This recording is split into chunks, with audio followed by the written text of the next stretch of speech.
माननीय सदस्यगण, मुझे कुछ विषयों पर स्थगन प्रस्ताव की सूचना प्राप्त हुई है। मैंने स्थगन प्रस्ताव की किसी सूचना को अनुमति प्रदान नहीं की गई। माननीय रक्षा मंत्री जी,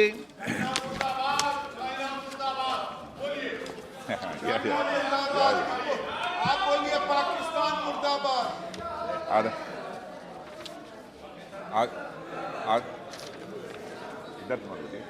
आदरणीय अध्यक्ष महोदय, मैं इस गरिमामयी सदन को अरुणाचल प्रदेश के तवांग सेक्टर में हमारी सीमा पर 9 दिसंबर 2022 को हुई एक घटना के बारे में अवगत कराना चाहूंगा।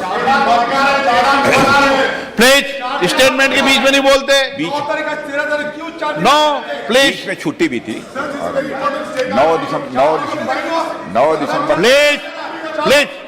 9 दिसंबर 2022 को पीएलए ट्रुप्स ने तवांग सेक्टर के यांगसे एरिया में लाइन ऑफ एक्चुअल कंट्रोल पर अतिक्रमण कर स्टेटस को एक तरफा बदलने का प्रयास किया।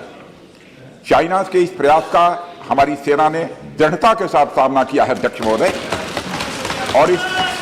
और इस फेस ऑफ में हाथापाई भी हुई है। भारतीय सेना ने बहादुरी से पीएलए को हमारी टेरिटरी में अतिक्रमण करने से रोका और उन्हें उनकी पोस्ट पर वापस जाने के लिए मजबूर कर दिया अध्यक्ष महोदय। इस झड़प में दोनों ओर के कुछ सैनिकों को चोटें भी आई हैं और मैं इस सदन को अवगत कराना चाहता हूं कि हमारे किसी भी सैनिक की न तो मृत्यु हुई है और न ही कोई गंभीर रूप से घायल हुआ है। इंडियन मिलिट्री कमांडर्स के टाइमली इंटरवेंशन के कारण पीएलए सोल्जर्स अपनी लोकेशंस पर वापस चले गए अध्यक्ष महोदय, और इस घटना के पश्चात एरिया के लोकल कमांडर ने 11 दिसंबर 2022 को अपने चाइनीज काउंटर पार्ट के साथ स्थापित व्यवस्था के तहत एक फ्लैग मीटिंग की और इस घटना पर चर्चा की। चीनी पक्ष को इस तरह के एक्शन के लिए मना किया गया और सीमा पर शांति बनाए रखने के लिए कहा गया। इस मुद्दे को चीनी पक्ष के साथ कूटनीतिक स्तर पर भी उठाया गया है। अध्यक्ष महोदय, मैं इस सदन को आश्वस्त करना चाहता हूं कि हमारी सेनाएं हमारी भौमिक अखंडता को सुरक्षित रखने के लिए पूरी तरह से प्रतिबद्ध हैं और इसके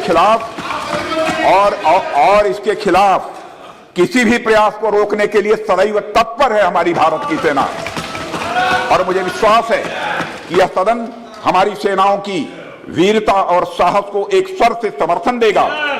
और अध्यक्ष महोदय, मैं पूरी तरह से आश्वस्त हूं कि यह संसद बिना किसी संशय के भारत की सेना की क्षमता, शौर्य, पराक्रम व प्रतिबद्धता का भी अभिनंदन करेगा। धन्यवाद अध्यक्ष महोदय।